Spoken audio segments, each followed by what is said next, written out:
নোয়াখালীর শ্যামপাকের একটা স্কুলে ভোকেশনাল শাখায় ৫৪ জন ছাত্রছাত্রীর মধ্যে ৩৬ জন ছাত্রছাত্রী ফেল করেছেন।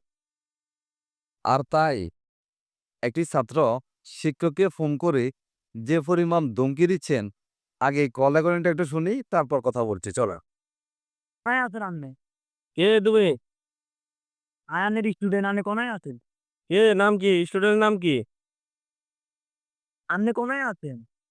আমি কোথায় আছি কি জন্য? ওলাইন ৩৮ জন এক বিষয় কেমনে হেল যায়? কে দু আই যে ওলাইন ৩৮ জন এক বিষয় কেমনে হেল যায়? কেন ফেল যাবে কি জানি?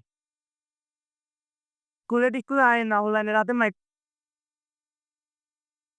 হুম? তে মানে স্কুলে তালা লাগার আপনারা হলে সবটা লাগবে। এক বিষয় তো ওলাইন ৩৮ জন কেন?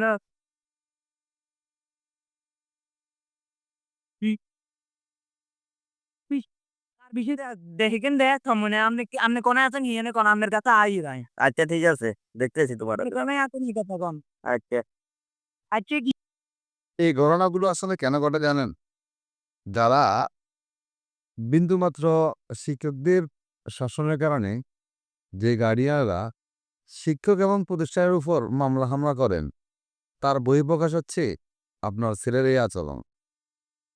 আমি বাংলাদেশের প্রশাসনকে বলবো, এই ছাত্রকে যত দ্রুত সম্ভব প্রশাসনের আওতায় নিয়ে আসার জন্যে, এবং তার শাস্তিটা এমন হওয়া উচিত যাতে বাংলাদেশের প্রত্যেকটা শিক্ষক নিরাপদে শিক্ষকতা করতে পারে।